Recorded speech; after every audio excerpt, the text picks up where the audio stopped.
Madame, Monsieur, bonsoir. Chantier de la protection sociale au menu de cet épisode de Questions d'actu. Il y a une semaine, à l'occasion de l'ouverture de la première session de la 3e année législative de la 11e législature, Sa Majesté le roi Mohamed VI annonçait l'activation dès la fin de cette année du programme d'aide sociale directe. Ce dispositif ne se limitera pas aux seules allocations familiales, mais bénéficiera également à d'autres franges nécessiteuses de notre société, à savoir les nouveau-nés, les enfants scolarisés, ceux en situation de handicap ou encore les ménages avec des personnes âgées à charge.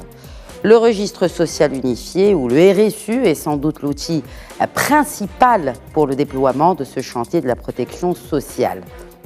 Le registre national de la population, le RNP aussi, aux côtés du RSU, sont les bases scientifiques censées, en effet, garantir un bon ciblage, le ciblage le plus fiable des catégories sociales qui seront éligibles au programme d'appui social. En quoi consistent les critères de cette éligibilité? Comment l'État en assurera la mise en place? Réponse dans cet épisode.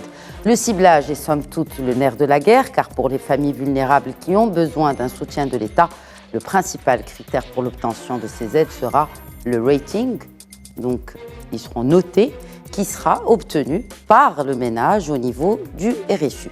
On notera enfin qu'un comité de pilotage présidé par le chef du gouvernement a été institué pour garantir une mise en œuvre efficiente et efficace du dispositif RNP-RSU. Côté budget, l'État évaluait à fin juin dernier le coût annuel de la généralisation des allocations familiales à 20 milliards de dirhams. Pour le débat de ce soir, je reçois l'analyste des marchés pharmaceutiques expert en protection sociale, Abdelmjid Beleiche. Bonsoir, professeur Beleiche. Bonsoir et merci pour l'invitation. Un plaisir de vous recevoir. Toujours. Marhaba. Et bien sûr, une joie renouvelée aussi de l'accueillir sur le plateau de Questions d'actu, l'expert et professeur d'économie à l'Université Mohamed V de Rabat, professeur Zakaria Firano. Bonsoir, professeur Firano. Merci, madame. Merci pour l'invitation. Merci à vous d'avoir accepté de répondre à nos questions. Alors, je voudrais commencer avec cette référence, ce proverbe du philosophe chinois Confucius. Quand un homme a faim, mieux vaut lui apprendre à pêcher que lui donner un poisson. Comment les filets sociaux consolident-ils une population pour qu'elle produise davantage? Professeur Beleiche. Alors, monsieur Beleiche. Je vous en prie. Pardon. C'est Beleiche. Oui. Alors, le filet social, d'abord, c'est un ensemble de mesures justement sociales dont l'objectif, c'est d'aider la partie de la population la plus précaire, la plus pauvre. C'est le coup de pouce, d'accord? Surtout face à un ensemble d'événements, que ce soit d'ordre sanitaire comme le Covid, que ce soit des catastrophes naturelles, que ce soit des chocs économiques. Donc, c'est une sorte d'amortisseur qui va permettre à ces gens-là de les sortir de l'extrême pauvreté et de leur permettre un petit peu de devenir un beau jour autonomes économiquement et donc de sortir. Ce n'est pas un assistanat qui doit être là et se maintenir pour toujours, sauf pour certaines catégories de la population comme les handicapés et tout ça, où ce n'est pas toujours facile de les autonomiser. La protection, alors justement, ce programme d'aide sociale directe est, je cite, un pilier essentiel de notre modèle sociétal et de développement. Professeur, pour le coup, vraiment professeur Firano, comment cela peut-il aider aussi ces populations à s'intégrer et pour atteindre cette inclusion socio-économique de ces populations-là, ciblées par ce programme? Oui, tout à fait, une question très légitime, mais aussi la question initiale que vous vous êtes posée par rapport à ce projet de filet social. Donc, il ne faut pas oublier que la clairvoyance de Sa Majesté, notre auguste souverain, s'est manifestée en mettant en place ce qu'on appelle un projet de protection sociale. Les raisons d'être sont là, parce que si on suit un peu le système libéraliste dans l'économie de marché dans lequel on s'est inscrit, nous avons perdu beaucoup de filets sociaux dans ce chemin. Nous avions, je pense, dans les réformes des années 80, les réformes des années 90, nous avons commencé à réduire un peu, la nomenclature budgétaire destinée un peu à couvrir la classe sociale, soit moyenne, soit la classe pauvre, vulnérable. Donc là, je parle de la caisse de compensation, je parle des produits qui étaient un peu subventionnés, et ça constituait aussi des filets sociaux. Il n'y a pas uniquement que ça, il y a aussi des filets sociaux qui sont un peu économiques. Par exemple, le régime de change qui était fixe, c'était en partie pour permettre ça. On est en train de flexibiliser, ça veut dire on est en train de réduire un peu ce filet social. Et donc là, c'était vraiment très ingénieux, et surtout après la Covid-19 de la part de Sa Majesté, de lancer un chantier qui s'appelle le chantier de la protection sociale, qui est un pilier de l'État social. Oui. Parce qu'aujourd'hui, oui, certainement, tous les pays occidentaux, les pays en voie développés, ils se sont inscrits dans une économie libérale, mais ils avaient aussi cette conception d'État social. Et ce qui a été décrit dans tous les écrits un peu des grands, je dirais, économistes, Amartya Sen, aussi Aglietta, et j'en passe. Et donc il y avait beaucoup d'écrits sur le fait que, oui, nous sommes dans un État libéral, mais il ne faut pas oublier les fonctions de l'État social. Ça veut dire s'inscrire dans la logique où il faut protéger les classes sociales qui sont vraiment, je dirais, soit en pauvreté, soit en vulnérabilité. Mais je pense que aussi Sa Majesté, il va plus loin. Ça veut dire la question ici de protection sociale, elle vise aussi la dignité des Marocains, où qu'ils soient. Ça veut dire que ce soit un Marocain qui soit sur le terrain marocain, mais aussi les Marocains d'ailleurs, ça veut dire du reste du monde. Et donc c'est une question plus de dignité, elle dépasse largement la conception monétaire et la conception de pauvreté et vulnérabilité. Mais si je reviens un peu sur le jargon, je dirais réel ou monétariste, si on peut parler de monnaie, oui, toutes les réformes économiques ou toutes les pensées économiques dans la question, ils ont atterri sur un consensus. C'est qu'aujourd'hui, si on arrive à sécuriser la classe pauvre et la classe vulnérable, le multiplicateur économique va marcher encore mieux. J'explique ça de façon très facile. Si vous rajoutez 10 dirhams à la classe sociale, c'est pas comme rajouter 10 dirhams pour la classe pauvre et moyenne. Et donc, si vous créez un régime de protection sociale, le multiplicateur économique va marcher mieux. Pourquoi? Parce que cette classe, elle est sécurisée sur le plan sanitaire. Si elle est sécurisée par rapport à des allocations familiales, si elle est sécurisée aussi par des redevances qui seront données mois par mois, ça va leur permettre de consommer des produits de base. Ces produits de base, ils permettent la consommation de masse, ce qui a un effet multiplicateur et budgétaire sur toute l'économie. Et donc là, vous faites référence à la TVA quand vous dites Non, je ne fais pas référence à la TVA, je ne fais pas référence à la fiscalité, mais je fais référence à ce qu'on appelle, nous, le multiplicateur budgétaire, parce que c'est lui qui génère la croissance. En termes de consommation. Oui, la question de la TVA, on peut y revenir. Ça peut entraver en quelque sorte, mais ça peut augmenter aussi le recette de l'État. Mais là, on parle d'une autre conception, c'est la répartition de la richesse. Ça, c'est un autre sujet. Mais maintenant, je dis, l'idée de mettre en place de la protection sociale, c'est un projet qui permet de changer le modèle économique, parce que Sa Majesté, dans le discours devant le Parlement, il a parlé un peu d'un pilier du modèle de développement. Exact. Et c'est la première fois que Sa Majesté, notre auguste souverain, il dit ça. Ça veut dire que tout le modèle de développement, il est axé sur un axe principal, c'est de sécuriser les classes pauvres et les classes vulnérables et leur permettre des conditions de vie meilleures. Les retombées de ces conditions de vie vont permettre à cette population de gagner leur dignité, gagner un niveau de vie, de se sécuriser, mais également ça va permettre un relance de la croissance économique. Et ça, ce qui est très important.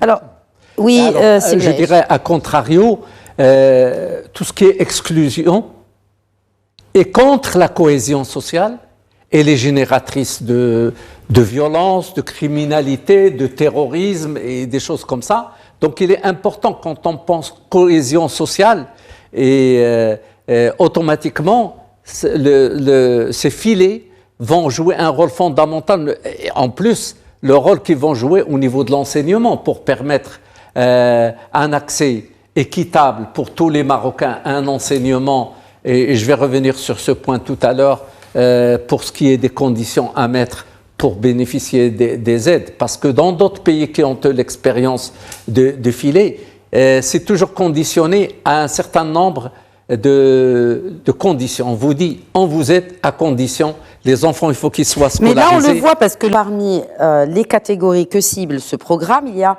ces allocations qui seront versées aux familles dont les enfants ne dépassent pas l'âge de 21 ans, donc qui sont censés être à l'école ou à l'université ou au lycée. Absolument. Donc là, c'est vraiment un outil aussi pour lutter contre la déperdition scolaire. Et on connaît ce cancer qui mine nos écoles.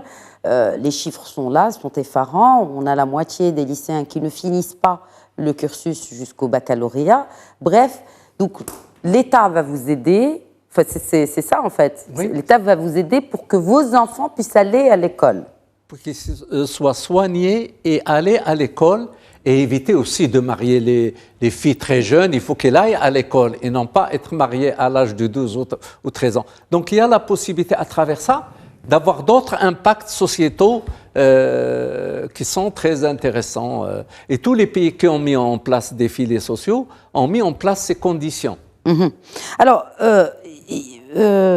on parle ici d'une aide sociale directe activée à fin 2023, juste pour que nos téléspectateurs puissent bien comprendre. Ça veut dire que elles sont déjà identifiées. Nous sommes à la mi-octobre dépassée, 3e semaine d'octobre même. On sait déjà sur la base, et la preuve, c'est on a pu cibler les familles qui ont été sinistrées par le séisme. Donc c'est une preuve que, effectivement, le travail est très avancé en ce qui concerne le RSU et le RNP. Professeur Ferrano. Très bien. Aussi, oui, vous avez raison. Je reviendrai sur ce point rapidement, mais je voudrais juste indiquer que le discours de Sa Majesté, il va au-delà un peu des choses techniques. Il a mis en place un cadre stratégique. Comment ça ? Lorsqu'on regarde un peu les régimes qui se sont basés sur le ciblage, comme le Ramed, qui a connu sa défaillance, on sait très bien quelles sont les lacunes.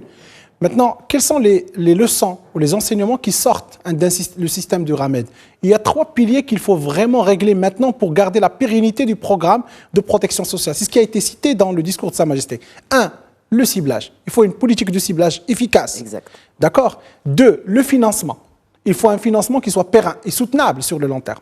Et troisièmement, il faut évaluer la politique publique. Parce que la protection sociale est une politique publique. Il faut la gérer et il faut la évaluer. Ces 3 piliers, c'est les 3 piliers qui manquaient au niveau du Ramed. Et donc aujourd'hui, Sa Majesté, il est en train d'attirer l'attention de l'exécutif, du fait qu'il faut mettre en place les 3 stratégies en même temps.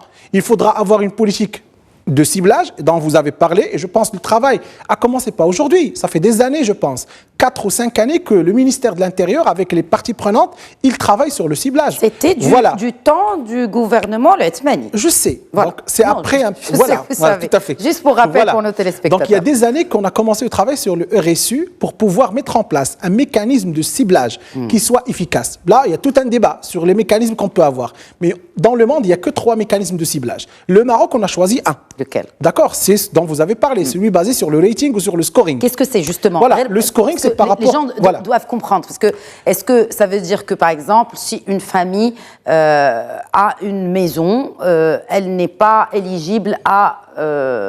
On est en train de parler de classe pauvre. Ça veut dire la pauvreté. Premièrement, il faut définir ce que c'est que la pauvreté. Justement, c'est pour ça que je vous interpelle là-dessus, professeur. La pauvreté, donc la pauvreté, on a 2. Il y a la pauvreté monétaire. À l'international, on est en train de parler d'une pauvreté aux alentours de 2 à 6 dollars. Mais jusqu'à aujourd'hui, le HCP, il retient 2 dollars. Ça veut dire qu'on considère que quelqu'un qui est pauvre, c'est celui qui n'arrive pas à avoir à peu près 2 dollars par jour. Bon, c'est clair. Maintenant, oui, il y a une refonte au niveau international, surtout après la Covid-19, après les mouvements inflationnistes. On est en train de parler d'un seuil de 6 dollars et plus. Bon, c'est normal parce que, bon, avec les tensions inflationnistes, avec les problèmes déséquilibre macroéconomique au niveau international, il y a aussi maintenant une nouvelle logique de définition de la pauvreté monétaire. Il y a la pauvreté multidimensionnelle qui introduit plusieurs critères, pas uniquement que la monnaie, ce que vous gagnez pendant la journée. Et aussi, c'est une pauvreté qui est suivie par le HCP.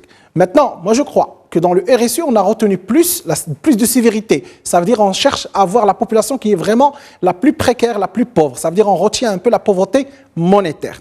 Et donc, dans ce sens-là, pas uniquement être pauvre, pas uniquement sur le plan monétaire, mais il faut aussi prendre en considération les biens qu'on les ménage. Et donc, lorsqu'on est sur un principe de rating, on essaie de voir quels sont les critères ou les indicateurs de richesse.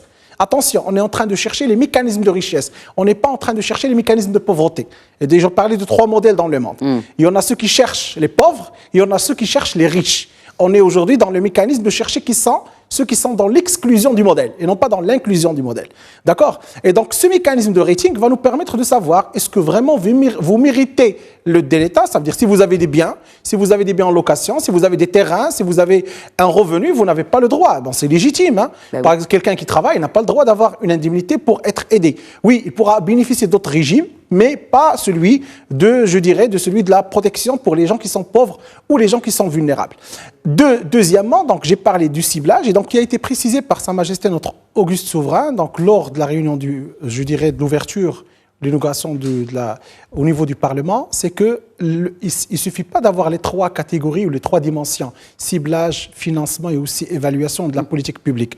Il faut que le ciblage soit efficace. Et donc soit efficace sur le plan instantané, ça veut dire aujourd'hui même on parle, ça veut dire la fin de l'année on va commencer un peu à cibler les gens, mais il faut aussi que ça soit dynamique, ça veut dire parce que les gens ils changent de classe. Vous pouvez être pauvre, vulnérable aujourd'hui, vous pouvez devenir dans la classe moyenne, donc il faut que le système informatique et les outils, ça a été cité par Sa Majesté, ça veut dire qu'il faut que la technologie aide dans l'identification des personnes. Et je pense là, lorsqu'il parle, Notre Majesté, de ce qu'on appelle les technologies, ça veut dire qu'il parle un peu des interconnexions qui existent entre les bases de données, parce qu'aujourd'hui, si on veut connaître la richesse de quelqu'un, il faut passer par plusieurs bases de données, système bancaire, la fiscalité, fiscalité, aussi la conservation foncière, etc., etc. Et donc, le ciblage, il faut qu'il y ait un mécanisme qui soit vraiment efficace. Et je pense dans les modèles du monde, on parle beaucoup du modèle de l'Amérique latine, le Brésil, on parle du Chili, on parle aussi d'autres pays qui sont des pays émergents qui ont réussi dans ce mécanisme de ciblage. On ne va pas dire que c'est parfait, on ne va pas dire que vraiment il faut adopter les mêmes régimes. Nous avons nos particularités, nous avons notre société, mais il faut vraiment que ce soit un système très efficace en matière de ciblage et éviter un peu les déperditions, ou je dirais les mal calculs qui ont été effectués au niveau du RAMED, parce que nous savons qu'à ce moment-là, il y avait beaucoup de problèmes par rapport à la question de ciblage, par rapport au mécanisme. Mais aujourd'hui, je pense que si on arrive à user tout ce qui est aujourd'hui big data, tout ce qui est système d'information, on pourrait réussir un ciblage qui soit 99% réussi pour le cas du Maroc. Il y a aussi la question que vous avez évoquée qui est très importante, c'est que l'urgence de mettre en œuvre la réforme à la fin de l'année 2023. Et donc là, je pense que l'action maintenant, où la balle elle est au pied du gouvernement pour pouvoir mettre en place et concrétiser, parce que les femmes, les familles, les pauvres, les vulnérables, ils attendent ces allocations. Ils ont commencé à être inscrits dans la CNSS, ils ont mis en place ils se sont inscrits dans le registre social d'unification. Et donc là, il faudra bien qu'il y ait ce matelas de financement et aussi cet engagement budgétaire pour faire réussir la mise en place réelle. Et je pense qu'il ne faut pas se tromper dans le tir. Ça veut dire la fin de l'année 2023 est une date butoir, que ce soit pour le gouvernement, que ce soit aussi pour la réussite des allocations familiales. On parle de 7 millions d'enfants, 3 millions de familles touchées dès fin 2023.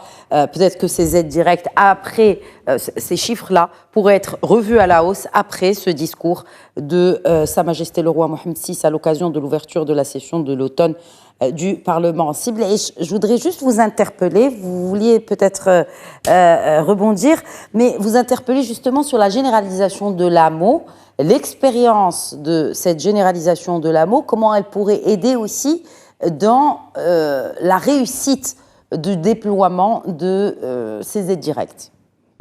Oui, alors d'abord je reviendrai à un point très important, le registre. Oui, c'est que pendant des années, voire même des décennies, on a essayé de mettre quelque chose en place pour se débarrasser de cette compensation qui bouffait d'argent et qui profitait beaucoup plus aux riches qu'aux pauvres. Alors, le problème, la réforme de la caisse de compensation fait toujours débat. Oui. Alors, qu'est-ce qui s'est passé? Au moment du Covid, on a dit aux gens, si vous voulez bénéficier d'aide, les gens qui ont perdu leur travail pendant les restrictions, vous allez vous inscrire au niveau des guichets bancaires, etc. Et ça a permis, en fait, de récolter de la data sur un certain nombre de gens qui n'étaient pas dans les radars, qui étaient dans l'informel. Et quand je dis l'informel, il y a des gens qui sont dans l'informel qui sont riches, comme ceux qui sont dans l'informel qui sont pauvres. Donc ça a permis réellement de filtrer et d'avoir une idée sur et d'avoir un registre qui est un peu plus efficace que ce qu'il était avant. Donc c'était un point très, très important. Et puis, il y a eu la data. La mise en place justement de la couverture sanitaire universelle a imposé un passage forcé vers une digitalisation poussée, parce qu'il fallait vraiment avoir une idée sur la population, les données épidémiologiques, etc., pour savoir qu'est-ce qu'il faut dépenser. Et tous ces éléments-là ont contribué à mettre en place justement ces datas et ces données qui vont permettre un petit peu d'être plus efficaces pour cibler justement et voir ceux qui ont le plus. C'est vrai que le RAMED a été une catastrophe dans tous les sens du terme. Pourquoi? Justement parce que mauvais ciblage, il n'y avait pas de caisse dédiée, on n'a fait que ruiner les hôpitaux. Donc, au final, les gens avaient une carte qui ne servait pas à grand-chose parce que quand il allait à l'hôpital, il ne pouvait pas aller dans le privé, il ne pouvait qu'aller qu'à un hôpital. Et quand il y allait, les scanners en panne, les rendez-vous impossibles, etc. C'était vraiment une catastrophe. Aujourd'hui, les choses sont en train de se mettre en place d'une manière plus efficace et on a vu que les ramidistes ont été quand même basculés vers la CNSS. qui a les moyens, qui est d'abord plus équilibré financièrement et qui a les moyens humains pour gérer cette population. Justement, c'est la même logique de la CNSS qui va être appliquée pour le ciblage de ces aides directes. Il faut savoir qui va cotiser et qui n'aura pas besoin de cotiser selon les revenus. Et finalement, ces aides-là ne vont pas aller acheter des médicaments, ou c'est vraiment pour aider les gens dans leur vie quotidienne, acheter des livres ou de la nourriture. Il y a deux choses. Il y a bien sûr la couverture sanitaire qui concerne soins, médicaments. Donc il y a une complémentarité à ces aides. La complémentarité, c'est bien sûr la protection sociale, c'est la retraite, c'est les allocations familiales, c'est toutes ces choses-là. Parce que quelle est la définition même de la santé au sens de l'OMS? C'est un bien-être physique, mental et social. Si on n'a pas de retraite, on est dans la précarité, on ne peut pas parler d'un état de bonne santé, même si on est physiquement... donc, vous voyez, donc il y a une concordance entre la protection sociale et la protection sociale et la couverture sanitaire qui est les soins. Et c'est nouveau parce qu'on élargit, grâce à ces nouvelles orientations de Sa Majesté le Roi Mohammed VI, on élargit le cercle des bénéficiaires de l'aide sociale aux personnes souffrant d'un handicap, des enfants souffrant d'un handicap. Oui. C'est nouveau au Maroc. Oui, c'est vrai qu'effectivement, avant, il y avait des programmes, mais c'était des programmes de certains départements qui, tant bien que mal, venaient en aide aux familles dont un ou plusieurs enfants souffraient de handicap. Là, c'est vraiment des aides ciblées pour ces enfants-là souffrant de handicap. Absolument. Parce qu'avant, tout ce qui est handicap, c'était mis sur la touche. Quand on voit un petit peu ce qui se passait avant, c'était vraiment, sur ce plan-là, c'est des exclus. C'était handicapé, non seulement physiquement, mais aussi socialement. Et vraiment... Très bien. Alors, vous avez parlé donc on a parlé du ciblage. Passons à présent, c'était là le découpage d'ailleurs de cette émission, le financement, le nerf de la guerre aussi, il faut le dire, il faut financer tout cela. Donc, en juin dernier, le ministre du budget, Fouzi El Kherja, a parlé d'un budget de 20 milliards de dirhams pour les aides directes annuellement. Est-ce que, à travers l'élargissement de ces aides directes, ce budget est amené à être augmenté? Aussi, une question d'ordre technique peut-être, est-ce que ces aides-là feront partie du budget de 2024 ou celui de 2023? Professeur Ferrano. Très bien. Je pense que dans la nomenclature ancienne, ça veut dire on ciblait un peu les allocations familiales avant l'élargissement qui a été donné par Sa Majesté. Ça a été déjà, je pense, budgétisé au niveau de la loi de finances. Donc on avait discuté pas mal cette question au niveau de ce plateau-là. Donc maintenant, il y a une gymnastique à mener, ça veut dire par rapport à la loi de finances 2024. Maintenant, je pense que le ministère des Finances et aussi le gouvernement, il y a plusieurs façons de faire une gymnastique. Nous avons des comptes spéciaux, nous avons beaucoup d'éléments. Il y a le compte spécial qui a été dédié normalement, de solidarité, etc., qui a été dédié à financer en partie le RAMED. Il existe et il est financé chaque année par la loi de finances. Et donc, il y a beaucoup de façons pour pouvoir faire cette gymnastique. Maintenant, la question centrale, ce n'est pas de trouver l'argent. La question centrale, c'est de garder sa pérennité. Parce que lorsque vous parlez de 20 milliards, si on va rallonger le budget jusqu'à 30 ou 40 milliards, je n'ai pas d'estimation. Maintenant, l'objectif réel, c'est quoi? C'est qu'on va mettre en place le régime de protection sociale. Donc, c'est un projet phare pour Sa Majesté. C'est le projet de Sa Majesté pour un nouveau modèle de développement réel qui touche le caractère social. Mais en partie, on va enlever autre chose. Ça veut dire la caisse de compensation va disparaître. Oui. Donc, au moment où on va lancer ça, il y aura des financements qui vont être libérés au niveau du budget.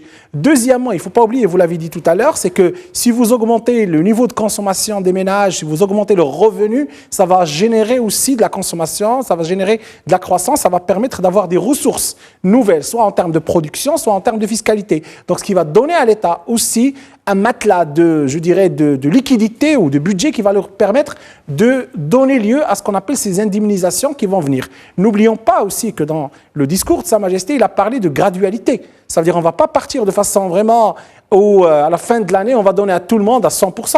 Ça va partir de façon graduelle. On va commencer par les allocations familiales, on va passer vers les familles qui n'ont pas d'enfants et qui sont en précarité, on va passer vers les enfants handicapés, les enfants scolaires. Ça va être étape par étape parce que la gymnastique budgétaire, elle va prendre du temps. Mais le message le plus important qui a été sifflé ou qui a été avancé par notre auguste souverain, c'est qu'il faut que ce financement soit périn. Pourquoi ? Parce qu'au moment où on a lancé le RAMED, on parlait d'un budget par bénéficiaire de 613 dirhams par individu. Si vous multipliez le chiffre, ça veut dire que chaque année, il fallait, pour le RAMED uniquement, si on table sur les 6 ou 8 millions qui ont été prévus, on table sur à peu près plus que 4 milliards de dirhams, qui doit être disponible chaque année, et de façon cumulative en stock. Aujourd'hui, oui, 20 milliards ou 30 milliards, on va y arriver, mais le plus important, c'est de pouvoir la garder chaque année de façon continue pour ces ménages-là. Et donc là, je pense qu'il y a tout un effort budgétaire, il y a un effort économique également qu'il faut faire, parce que vous pouvez avoir du budget, mais il faut avoir de la croissance, il faut générer de la croissance. Et je pense que les ingrédients, attention, les ingrédients sont là. Nous avons des perspectives économiques très favorables. Nous allons avoir le mondial, ça veut dire la Coupe du Monde en 2030. Et donc automatiquement... Nous, on a un peu perspective économique avant le mondial. Il y a des tensions géopolitiques qui risquent aussi d'affecter l'économie nationale. Moi, je parle uniquement économiquement. Ça veut dire si on garde uniquement le cap sur Coupe mondiale, ça veut dire vous avez de grands investissements qui vont rentrer, vous avez des milliards qui vont être mis sur le territoire marocain, vous avez des perspectives en termes de tourisme, etc., et en termes d'emploi aussi, ça va de soi. Et donc, automatiquement, nous avons les capacités pour rajouter 2 ou 3% ou 3 points dans la croissance économique du Maroc, ce qui permettra de générer des ressources pour l'État. Et donc là, l'idée fondamentale, c'est qu'en termes budgétaires, on va trouver cet argent. Mais le plus important, c'est sa soutenabilité sur le moyen et le long terme. Et rationalisation aussi. Oui, tout à fait. Lorsque j'ai dit il y a une gymnastique à faire, ça veut dire il y a aussi une gymnastique en termes de rationalité du budget. Ça veut dire il y a des dépenses qui n'ont pas, nous avons discuté ça longuement, c'est qu'aujourd'hui, il ne faut pas avoir une dépense budgétaire qui n'a pas une retombée sur la croissance ou sur l'emploi. Il faut arrêter ça. Ça veut dire qu'il faut qu'il y ait des études au préalable. Et nous avons dit, je pense, on le dit toujours, c'est qu'un budget ne doit pas être jugé par département. Ça doit être jugé par mission, par objectif. Maintenant, dans la logique actuelle, comment ça se passe les choses, on est toujours dans cette logique par département, mais on n'est pas par logique par mission. Je pense aujourd'hui, si la protection sociale est un projet phare pour tout le pays, c'est un projet phare aujourd'hui, et comme l'a dit Sa Majesté, c'est un pilier du modèle de développement. Il faut que tout le monde s'aligne.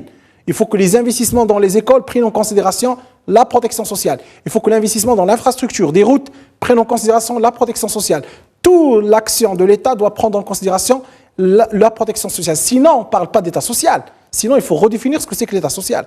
Et donc, dans ce sens, je pense qu'il y a toute une gymnastique, j'ai dit, budgétaire à mettre en place. Et donc, nous, on est proche du 20 octobre. La loi de finances va rentrer. On va voir un peu les premiers prémices de cette loi de finances. Est-ce qu'il y aura vraiment ce qu'on attend? Mais je pense qu'il n'y a pas de choix parce que le cap est déjà tiré vers l'avant, ça veut dire qu'il faut qu'on arrive à réussir ce projet-là et les premières allocations sont maintenant attendues par les familles. Ça veut dire l'action est close, ça veut dire en 2023, il faut que les gens arrivent à avoir leur argent. À la fin 2023. Voilà. Solidarité, transparence et équité pour principe, Siblej. Oui. Alors, bien sûr, je vais faire un parallèle. Au niveau de la couverture sanitaire universelle, on va intégrer, on parle de 22 millions de personnes. En réalité, c'est 26 millions, 8 personnes supplémentaires qui vont être incluses dans la couverture sanitaire. Avec tous leurs besoins, ces gens-là vont arriver avec leurs maladies chroniques, avec des maladies coûteuses, avec toutes sortes de choses. Et pas seulement de médicaments, soins hospitalisés, c'est énorme. Et les 51 milliards qui étaient budgétés, on a dit 31 milliards pour la protection sociale et 14 milliards pour la couverture sanitaire universelle. Et il me semble que le chiffre est un peu faible par rapport à ces besoins énormes. Ça veut dire qu'il faudra mettre aussi en place un certain nombre de garde-fous pour éviter les gaspillages en soins, en médicaments, à travers le parcours de soins coordonné, à travers les recommandations thérapeutiques qui vont éviter d'aller faire du n'importe quoi et du gaspillage, éviter les dépenses catastrophiques et inefficaces. Et donc, toutes ces mesures, un ensemble de mesures, justement, pour que chaque dirham du budget dépensé, il faut qu'il y ait derrière de l'efficacité.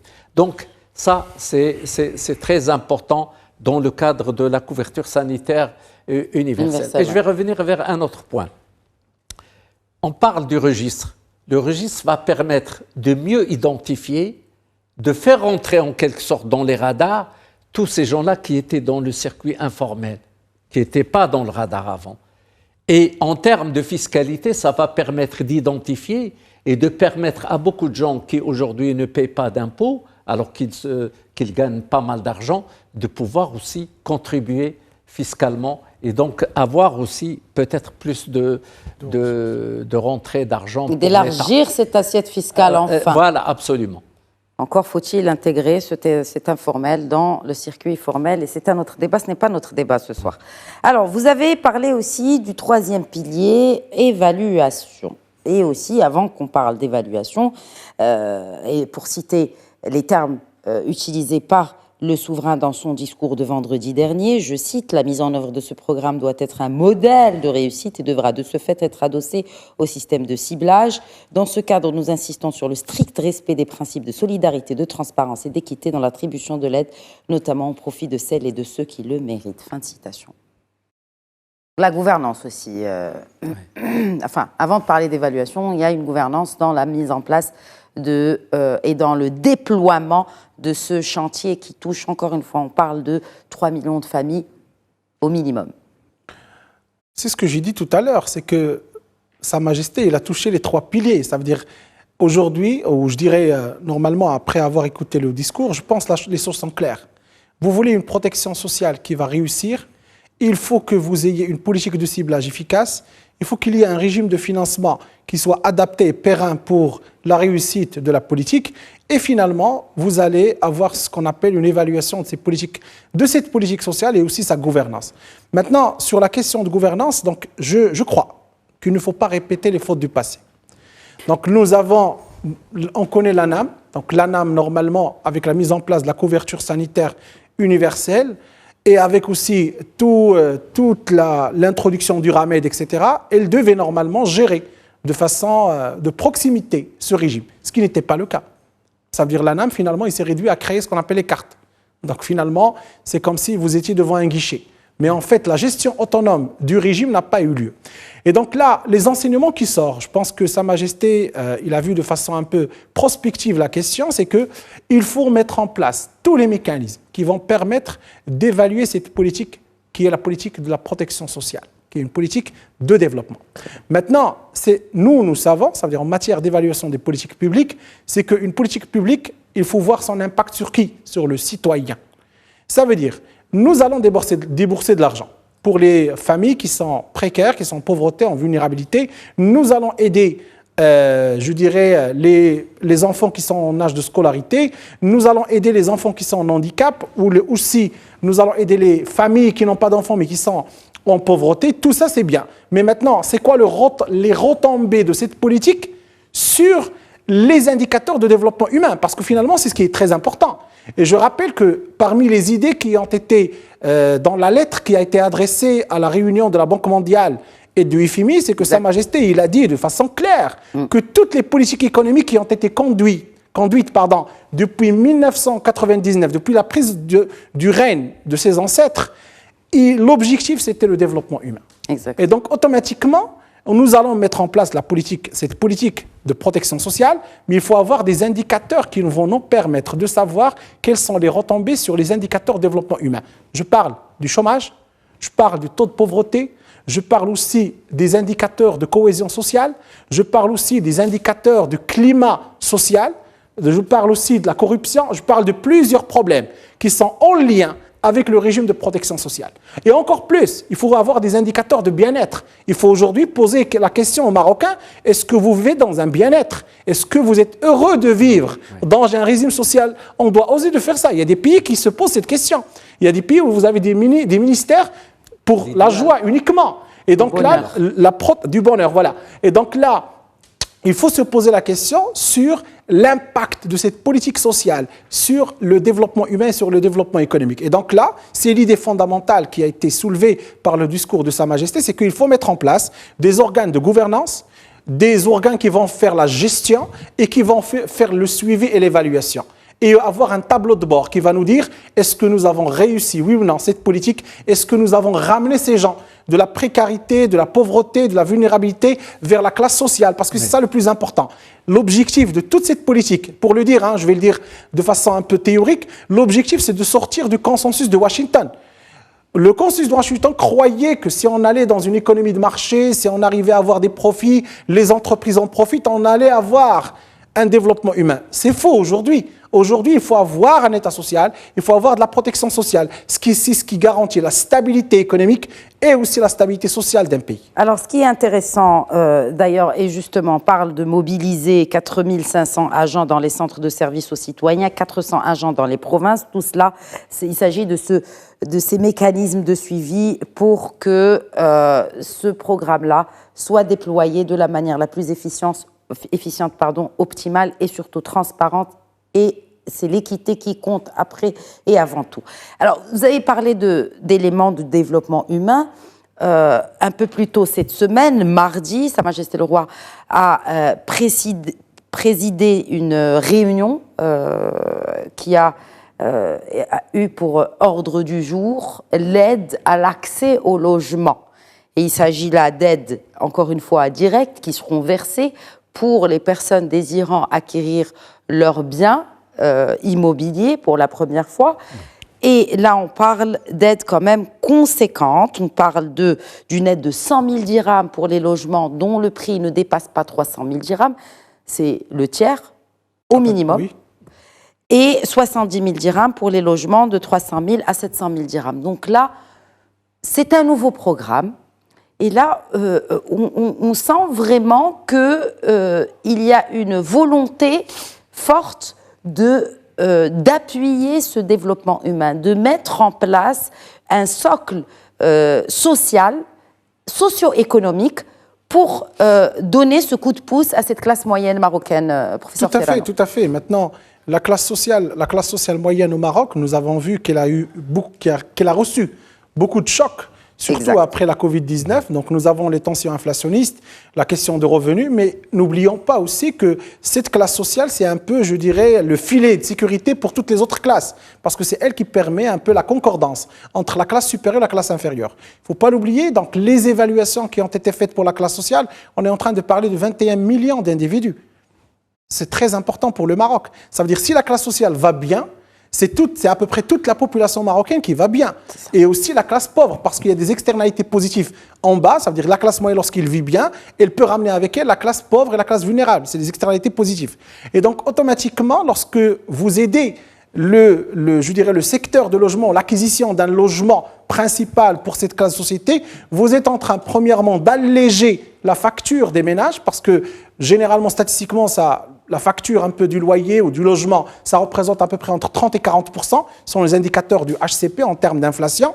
Donc 30 à 40% du revenu soit libéré. Et donc là, vous donnez une aide pour les gens qui sont un peu à revenu très faible de 100 000, ça veut dire le 1/3 de la valeur du bien qui sera acquis. N'oublions pas qu'il y aura aussi l'intervention du secteur bancaire aussi pour les crédits et pour l'acquisition, ce qui facilitera un peu la mobilisation de la liquidité.